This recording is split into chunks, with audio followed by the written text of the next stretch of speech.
예, 오늘 함께 나눌 말씀은 야고보서 3장 하반부에 나와 있는 위로부터 난 지혜라는 말씀입니다. 저희가 이제 일요일 시간에 말씀 시간에 제가 계속 야고보서를 교제하고 있습니다. 기억이 나시는지 모르겠는데 전 시간에 야고보서 3장 전반부에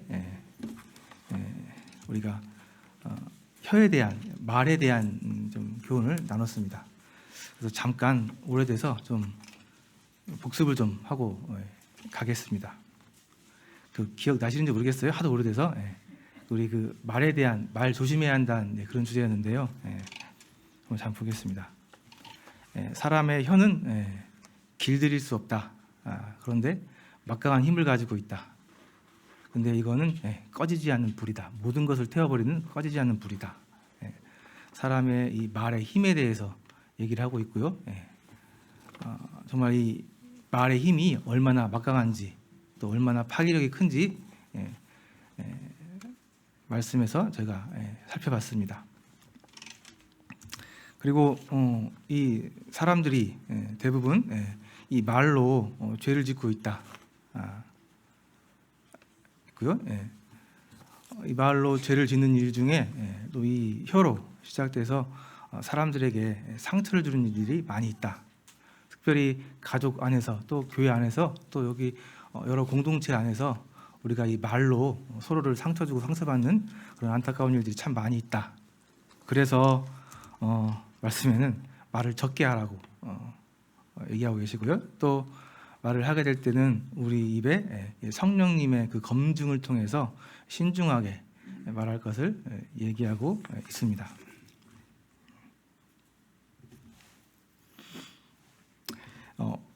말을 적게 하라는 거죠. 사람은 말을 하는 것보다 듣는데 더 복이 있다고 하십니다.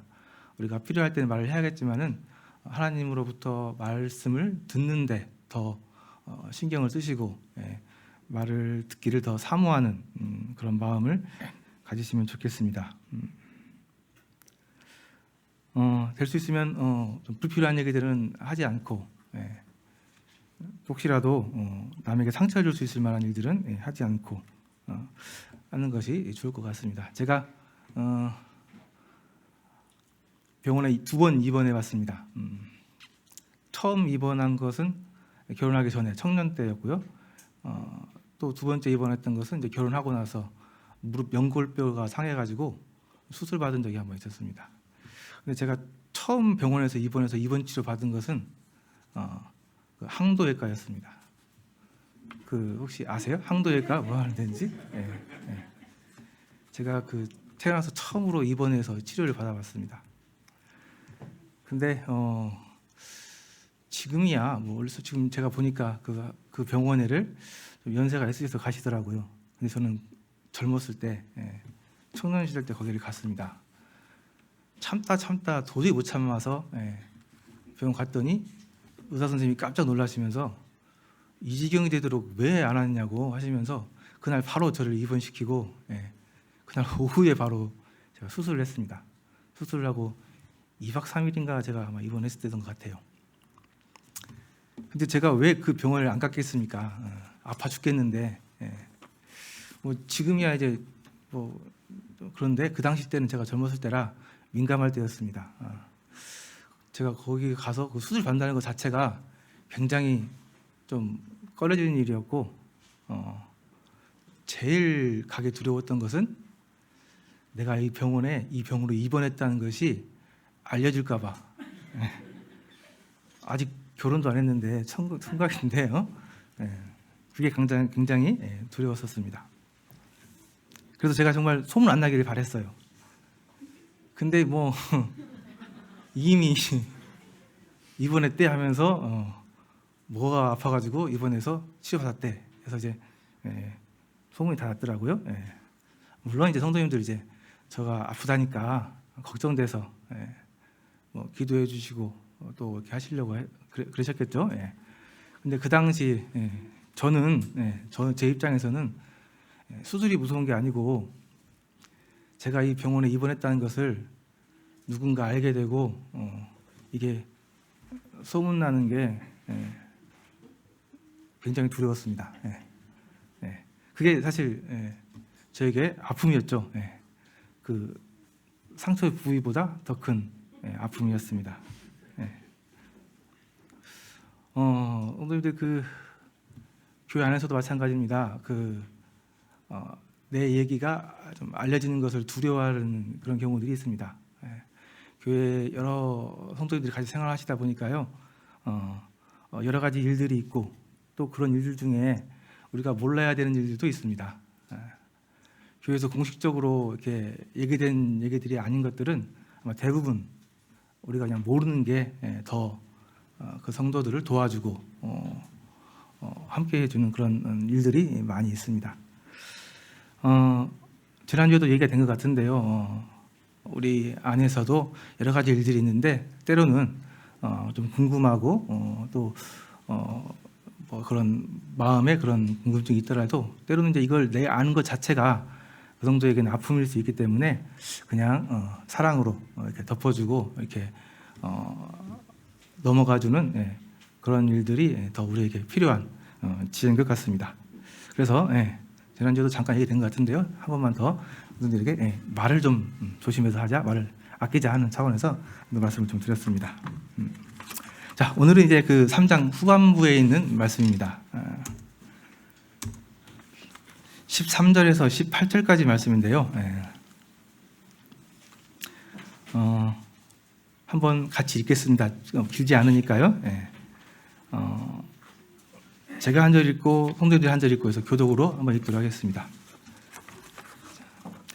너희 중에 지혜와 총명이 있는 자가 누구냐?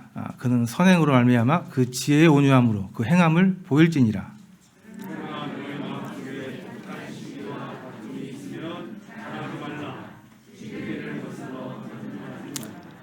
이러한 지혜는 위로부터 내려온 것이 아니요 땅 위의 것이요 정욕의 것이요 귀신의 것이니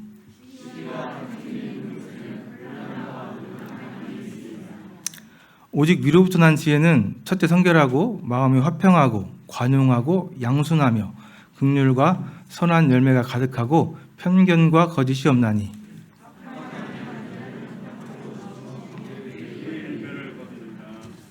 네. 야고보서에서는 야고보 사도가 계속해서 믿음을 얘기하고 있고요. 너희들의 믿음을 행함으로 증명하라고 얘기하고 있습니다. 행함을 강조하고 있습니다. 그 행함에 대한 오해가 혹시 없기를 바랍니다. 야고보 사도가 얘기하고 있는 이 행함은 원인을 얘기하는 게 아니고 결과를 얘기하는 겁니다. 우리가 믿음을, 구원을 행함이 없이 값없이 선물로 받죠. 값없이 선물로 받습니다. 행함이 없이.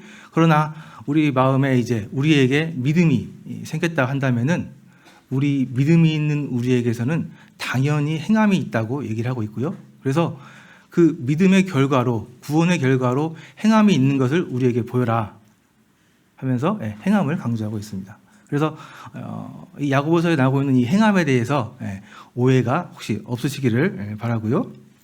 오늘 본문에서는요, 믿음이 있고 이제 그 마음에 지혜가 있는 사람들은 역시 너희의 그 선행으로 말미암아서 너희 그 지혜 있는 것을 증명해라 라고 얘기하고 있습니다. 여기서 얘기하고 있는 지혜는 지식하고 좀 다르죠. 보통 지식은 저희들이 학습을 통해서 또 경험을 통해서 얻는 정보들을 얘기하고 있고요. 지식은 이제 여러 가지 뜻들이 있는데 오늘 이 시간에는 이 지식을 올바르게 사용하는 인격을 지혜라고 한다. 그런 차원에서 이해하시면 좋겠습니다. 그러니까 이제 글씨를 모르는 사람이 글을 배웠습니다. 이건 지식을 습득한 거죠. 이 글씨를 모르는 사람이 글을 배워서 지식을 습득했는데 이 습득한 지식, 이 글을 가지고 이제 좋은 일에 사용하면 그 사람은 지혜 있는 사람입니다. 그죠? 그런데 그 습득된 그 지식을 가지고 그 글을 읽는 그 능력을 가지고 나중에 사문서 위조죄 그런 범죄를 지었다 한다면은 그건 지식은 있지만 지혜는 없는 겁니다. 그렇죠? 그래서 여기서 얘기하고 있는 이 지혜는 이런 지식을 가지고 올바르게 사용하는 능력, 그 인격을 얘기하고 있습니다. 그래서 사도 바울 그 야고보 사도는 물어보십니다. 너희 중에 지혜와 총명이 있는 자가 누구냐? 너희 중에 지혜하고 총명이 있다고 한다면은 너는 그런 사람들은 선행으로 말미암아서 온유함으로 지혜의 온유함으로 그 행함을 보일지니라라고 물어보고 있는 겁니다. 14절에 보니까요. 그러나 너희 마음속에 독한 시기와 다툼이 있으면 자랑하지 말라. 진리를 거슬러 거짓말하지 말라라고 얘기하고 있습니다. 근데 너희 마음에 혹시 독한 시기와 다툼이 있다고 한다면 너희들의 그 행함이 아무리 착하고 유익하고 좋은 일이다 할지라도 그거는 거짓이니까 자랑하지 말라 얘기하고 있습니다.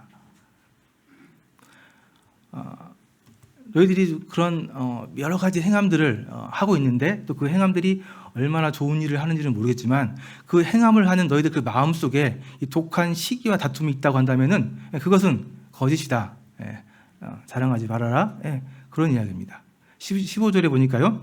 이러한 지혜는 위로부터 내려온 것이 아니요 땅 위의 것이요 정욕의 것이요 귀신의 것이니 라고 하면서 이 시기와 다툼이 있는 그 마음에서 나오는 그 행함의 정체에 대해서 얘기를 하고 있는데요. 그것은 하늘로부터 내려온 하나님께서 주신 지혜가 아니고 땅에서 난 세상에 있는 세속적인 그러한 지혜라고 얘기를 하고 있고요. 이것은 우리 마음에 있는 정욕의 결과에 탐심에서 나오는 것이고요. 그 근본은 귀신, 사탄으로부터 나온 그러한 지혜라고 얘기를 하고 있습니다. 그러니까 이 본문 말씀에서는요. 하늘로부터 난 지혜와 또 땅으로부터 난 지혜 두 가지를 얘기하고 있는데요. 그 차이가 있다는 것을 얘기하고 있는 겁니다. 그래서 이러한 시기와 다툼이 있는 곳에는 항상 혼란이 있고 악한 일이 가득하다고 나와 있습니다. 그런데 반면 위로부터 난 지혜는 다르다는 겁니다. 하늘로부터 난 지혜는 첫째 성결하고 다음에 화평하고 관용하고 양순하며 긍휼과 선한 열매가 가득하고 편견과 거짓이 없다고 나와 있습니다. 많이 본 말씀인 것 같죠? 거의 성령의 열매들과 거의 동일합니다. 그래서 이 땅에서부터 난 지혜가 아니고 하늘로부터 하나님께서 주신 지혜로 행동하게 된다면은 이러한 열매들이 열리게 돼 있다는 겁니다. 그래서 이러한 자들, 하늘로부터 난 지혜를 가진 자들의 행함은 화평하게 하는 자들로 그들 가운데 화평을 이룬다고 나와 있고요. 의의 열매를 거두게 될 것이라고 얘기하고 있습니다. 그런 맥락의 본문이에요. 그러니까 오늘 이 말씀에서는 우리가 이 하늘로부터 난 지혜와 땅으로부터 난 지혜를 구분하셔야 되고요. 그 하늘로부터 난 지혜와 땅으로부터 난 지혜를 구분하는 핵심이 여기 나와 있는 것처럼 본문에 두 번 나와 있는데요. 이 시기와 다툼입니다. 똑같이 행함을 하지만 그 마음속에 시기와 다툼이 있는 상태에서 하는 행함과 그게 없이 하는 행함, 이게 하늘로부터 난 지혜와 땅에서부터 난 지혜를 구분하는 그러한 기준이 된다는 거죠. 그래서 오늘은 이 시기와 다툼에 대해서 좀 말씀을 좀 드리려고 합니다. 시기와 다툼 많이 있죠. 사실 좀 오늘 이 말씀을 다루면서 좀 위안이 되는 것은 이 사도 야고보가 얘기하고 있는 이 교회가 초대교회, 예루살렘 교회에 하고 있는 얘기라는 겁니다. 우리가 잘 아시는 것처럼 이 초대교회, 예루살렘 교회는 굉장히 이상적인 교회입니다. 3,000명, 5,000명씩 구원받는 역사가 일어나고 또 물건을 서로 통용하면서 사용할 정도로 굉장히 하나된 아주 이상적인 그런 교회죠. 그런데 그런 교회에도 이러한 시기와 다툼이 있었다는 얘기잖아요. 그러니까 지금 사도 야고보는 이 얘기를 하고 있는 거 아니겠습니까? 초대교회가 이 정도였으면, 예루살렘 교회가 이 정도였으면은 우리 교회도 다른 교회들도 크게 다르지는 않을 것 같아요. 그래서 하늘로부터 난 지혜와 땅으로부터 난 지혜 두 가지가 있는데 그것을 나누는 기준은 독하다고 표현되어 있는데요. 시기와 다툼입니다. 시기는 질투하고 같은 의미입니다. 같은 의미로 써요. 그래서 시기는 사전적 의미로 보니까 자기보다 나은 처지에 있는 사람을 공연히 미워하거나 싫어한다. 시기.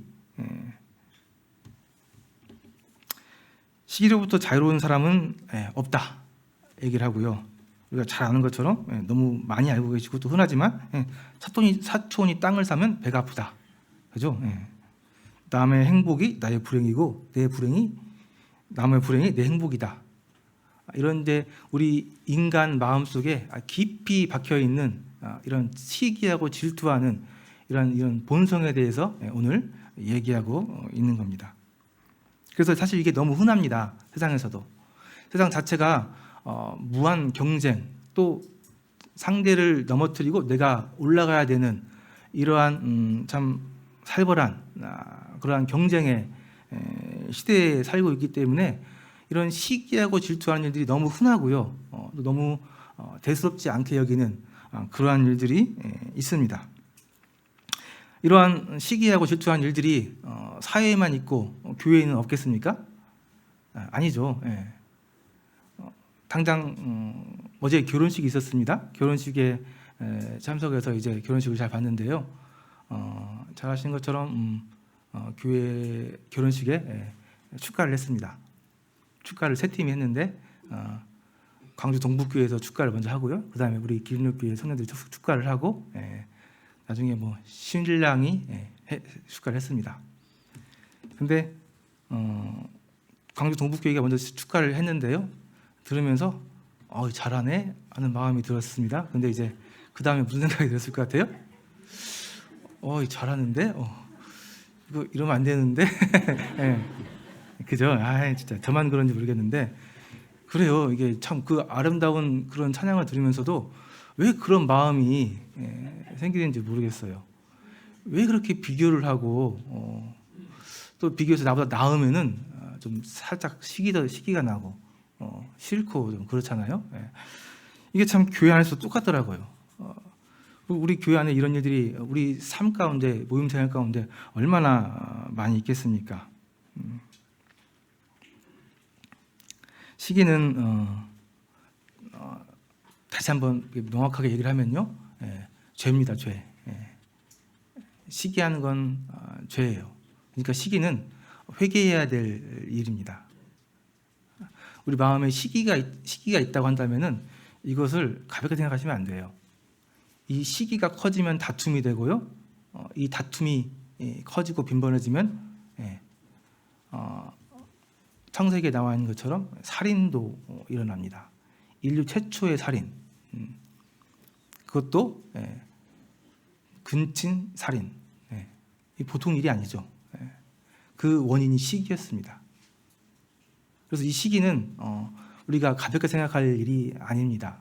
이걸 내버려 두면 점점 커져서 그렇게 정말 아주 끔찍한 일을 저지르는 일들이 됩니다.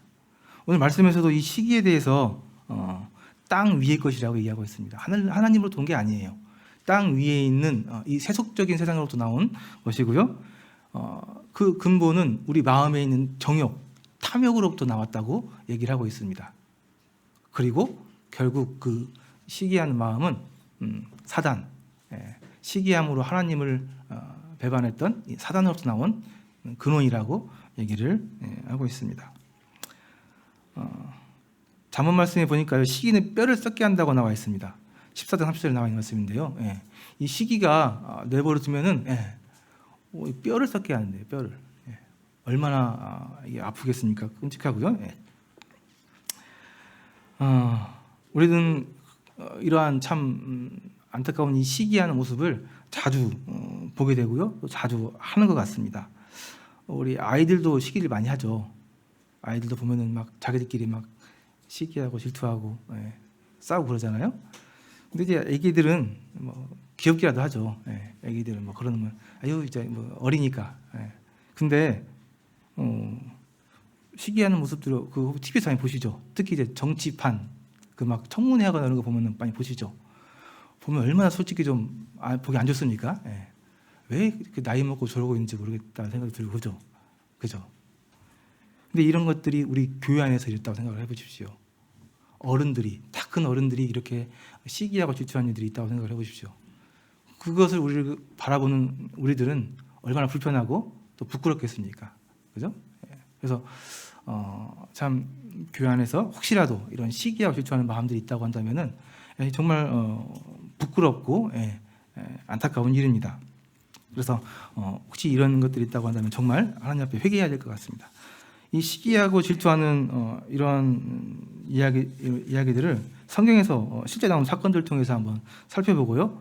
왜 이렇게 되는지 또 어떻게 행동해야 되는지 한번 좀 생각해 보도록 하겠습니다. 시기 질투하면 유명한 사건이 하나 있습니다. 네, 사울과 다윗. 네, 그렇죠. 네. 그 사무엘상 18장에 보면은 이제 전쟁에서 이기고 다윗이 이제 개선 행렬하는데요. 많은 인파들이 와서 이 영웅들, 이 전쟁에서 이긴 이 군인들을 환영했죠. 그런데 문제가 된 것은 여인들의 노래였습니다. 7절에 보니까 여인들이 뛰놀며 노래하여 이르되 사울이 죽인 자는 천천히요 다윗은 만만이로다라는 노래를 부른 겁니다. 그냥 뭐 얘기한 게 아니고요. 이 천천만만이라는 얘기가 다른 성경에도 많이 나옵니다. 그래서 이게 단순히 그때 한번 이렇게 외쳐진 게 아니고 노래로 만들어져 가지고 불렀던 거예요. 그 당시에.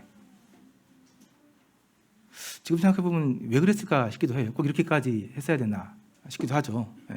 근데 어쨌든 여인들 이렇게 노래를 해서 불렀습니다. 이 노래를 들은 우리 이 사울 왕은 8절에 보니까 그 말에 불쾌하여 심히 노하여 이르되 다윗에게는 만만을 돌리고 내게는 천천을 돌리니 그가 더 얻을 것이 나라 말고 무엇이냐 하고 9절에 보니까 그날로 사울이 다윗을 주목하였더라라고 나와 있습니다.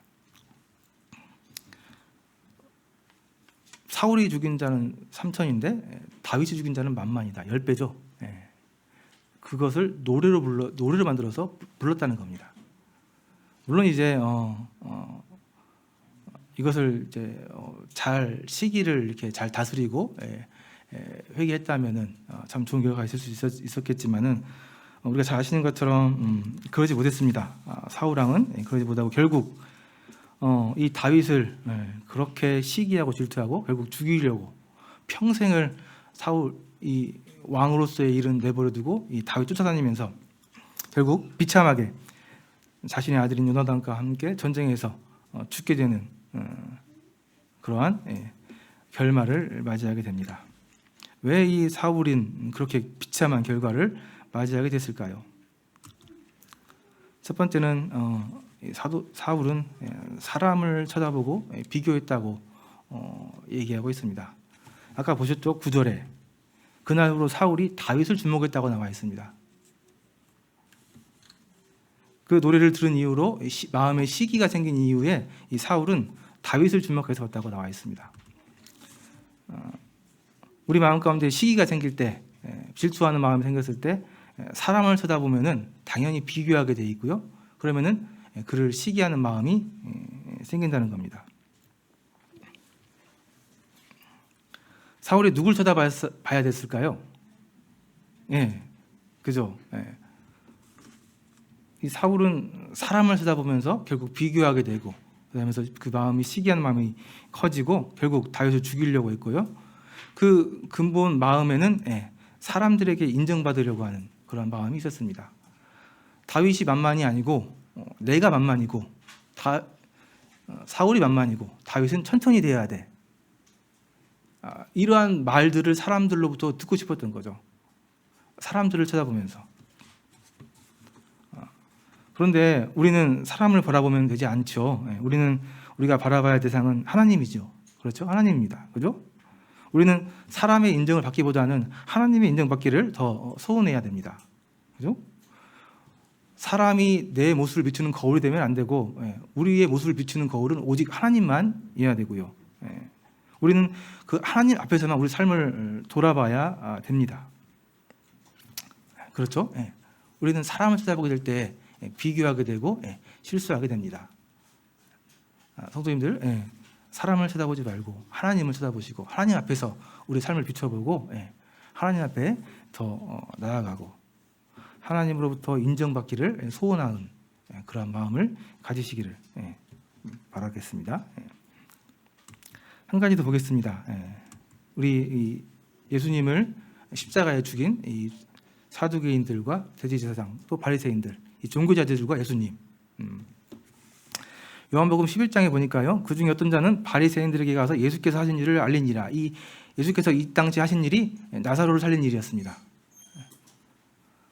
이 갈릴리 지역에 뭐 새로운 선지자가 나타난 예수라고 하는 새로운 선지자가 나타났는데 그 선지자가 계속해서 이적을 베푼다. 그러면서 그의 이름이 계속 유명해지고 그의 세력이 확장되고 있다.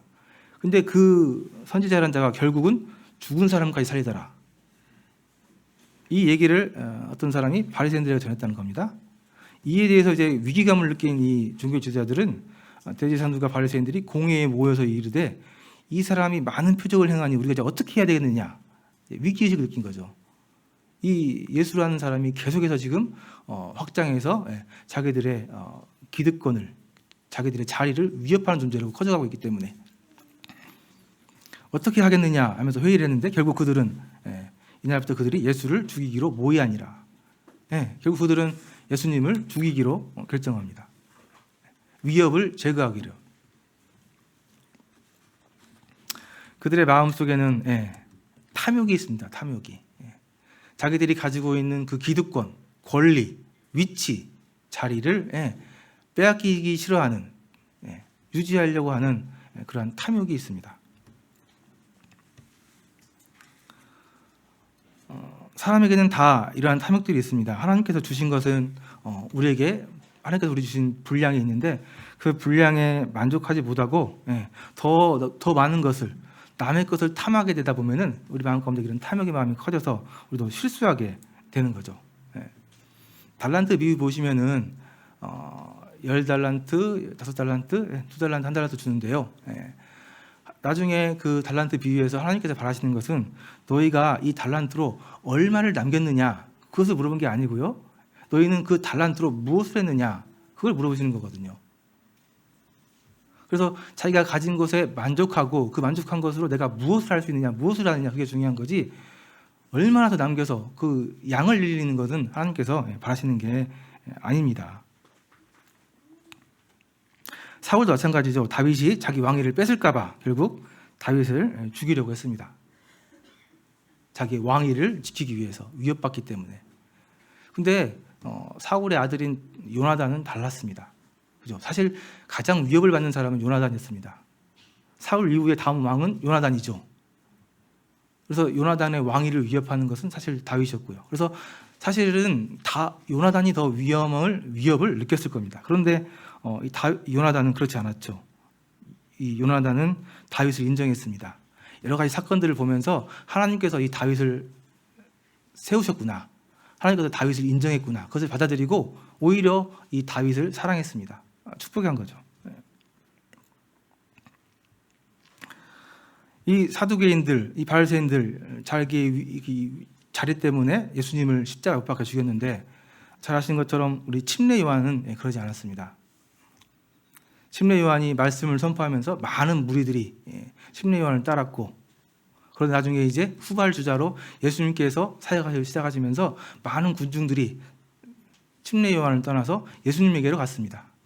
충분히 시기나 또 질투를 느낄 수 있는 그러한 상황이었음에도 불구하고 침례 요한은 오히려 자신의 자리를 그냥 잘 내어드렸습니다.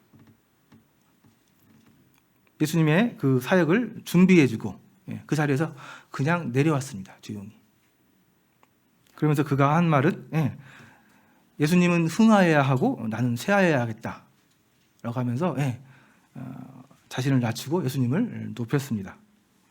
이렇게 예수님에게 그 자리를 내어주고 그렇게 이 시기가 날 수 있는 그런 상황 가운데서도 자기 탐욕을 부리지 않고 이렇게 지혜롭게 행동한 이 침례 요한은 나중에 예수님으로부터 여자가 낳은 자 중에 가장 높은 자라는 칭호를 받게 되었습니다.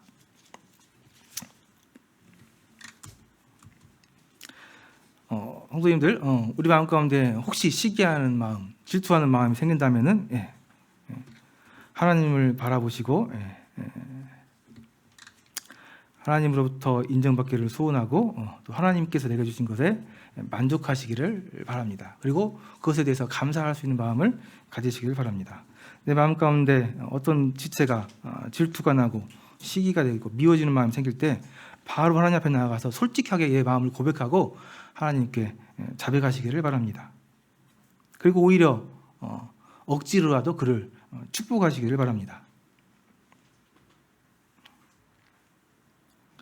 하나님께 회개하고 하나님께 도움을 구하고 억지로 그를 또 축복하게 될 때 하나님께서 결국은 우리의 마음을 다스리시고 그 나보다 뛰어난 그 지체가 결국은 나의 부족함을 채워줄 동역자임을 깨닫게 하시고 그를 사랑하고 세워줄 수 있는 마음으로 변화시켜 주실 것을 믿습니다.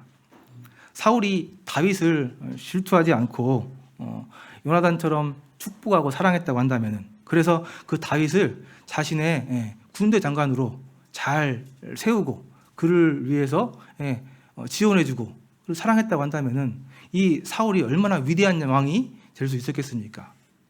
자신은 왕이잖아요.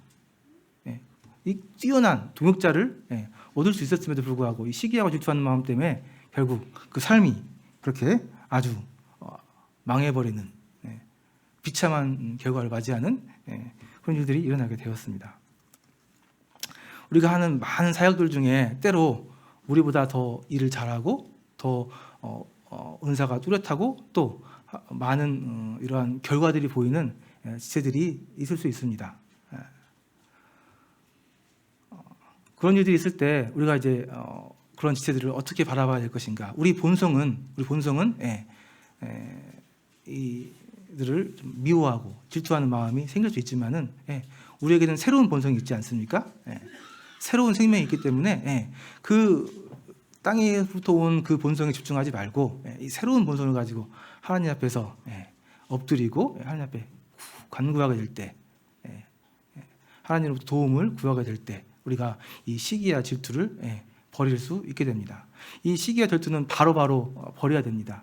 그래서 마음에 키우면은 우리가 봤던 수많은 예에서 나타나는 것처럼 아주 끔찍한 일이 벌어지게 되는 것을 보게 됩니다.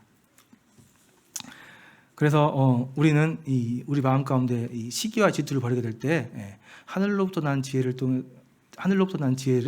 행할 수 있는 그런 사람들이 되게 됩니다. 그래서 위로부터 난 지혜를 행하는 사람들은 여기 이런 열매를 맺는다고 우리 본문에 나와 있죠. 성결, 화평, 관용, 양숭, 긍휼, 선한 열매, 편견 없음, 거짓 없음, 이러한 열매를 맺는다고 나와 있습니다. 이 열매들은 우리가 잘 알고 있는 갈라디아서에 나와 있는 성령의 열매와 많이 같습니다. 이 열매들에 대해서 간단하게 이렇게 정의한 내용인데요. 잠깐 좀 보시면 좋겠습니다. 성결이라 하면은 하나님 앞에 나아가기에 충분할 정도로 깨끗한 몸과 마음을 성결이라고 영국에 계신 좀 어떤 박사님께서 짧게 결론 내는 겁니다. 참고하면 좋을 것 같아요. 화평, 하나님과 인간과의 올바른 관계를 맺는 것, 이것을 화평이라고 한다고 합니다. 관용, 융통성이라고 합니다. 융통성, 받아들일 수 있는, 용서할 수 있는 융통성. 양순, 언제라도 복종할 준비가 되어 있는 마음, 양순한 마음이라고 여기 정의하고 있습니다. 긍휼, 고통 중인 자들에게 보이는 하나님의 심정, 어려움 가운데, 고난 가운데 있는 자들에게 보여주는 하나님의 마음, 그게 긍휼이라는 겁니다. 선한 열매, 이 긍휼의 결과를 맺혀지는 열매, 선한 열매라고 얘기하고 있고요.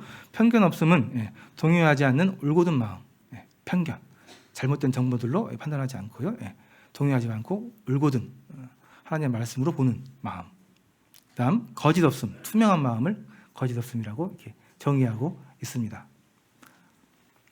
하늘로부터 난 지혜가 아니고, 땅으로부터 난 지혜가 아니고 하늘로부터 난 지혜로 행동하는 사람들에게는 이러한 열매들이 맺힌다고 나와 있습니다.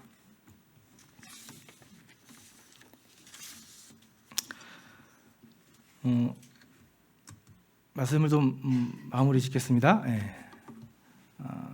마태복음에 보면은 산상수훈에 하나님께서 팔복을 얘기하고 계십니다. 그 중에 이제 화평하게 하는 자에 대한 복이 있습니다. 오늘 우리 본문에 화평하게 하는 자에 대한 말씀이 나와 있기 때문에 그렇습니다. 하늘로부터 난 지혜를 가지고 지혜로 행동하는 사는 사람들은 이 세상에서 화평을 심는 자들이 된다는 얘기입니다.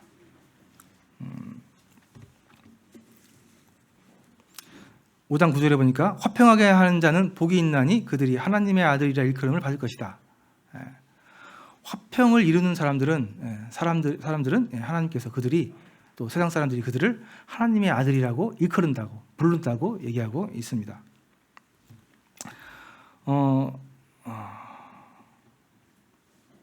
우리는 시기가 또 질투가 우리의 삶을 비참하게 만든다는 것을 알 수 있습니다.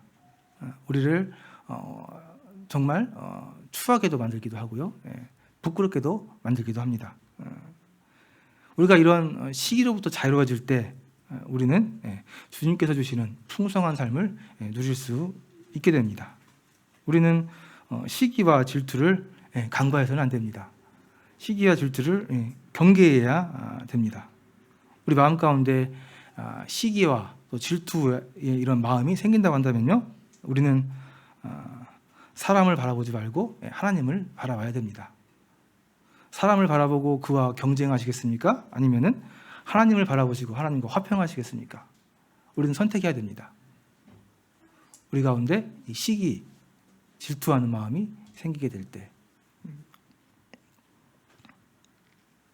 얼마나 이 다툼이 또 미워함이 서로 싸움이 혼란함이 가득한 악함이 가득한 세상입니까? 어딜 가도 어디에서나 이런 것들이 너무 일반화되어 있고 들리는 소식들은 다 그러한 참 안타까운 다툼의 소리가 만연한 세상입니다. 이러한 참 혼탁하고 악이 가득한 세상 가운데서 화평을 심을 수 있는 사람들, 시기와 다툼을 버리고 하나님의 마음으로 이러한 아까 얘기한 그런 좋은 선한 열매들을 맺는 사람들, 그런 사람들이 이 혼탁한 세상에 화평을 심는 사람들, 그게 우리 그리스도인들이고 또 그런 그리스도인들을 세상 사람들은 하나님의 아들이라고 일컫는다고 나와 있습니다. 얼마나 멋있는 말입니까? 화평을 심는 사람들, 화평을 심는 사람들. 그런데 화평을 심는다고 표현되어 있습니다. 심는다는 얘기는 뭐예요? 심고 기다려야 한다는 얘기입니다. 이건 그냥 단순히 한 번에 심을 수 열매가 맺히는 게 아니고요. 화평을 심고 해서 기다려야 한다는 거죠. 열매를 인내함으로.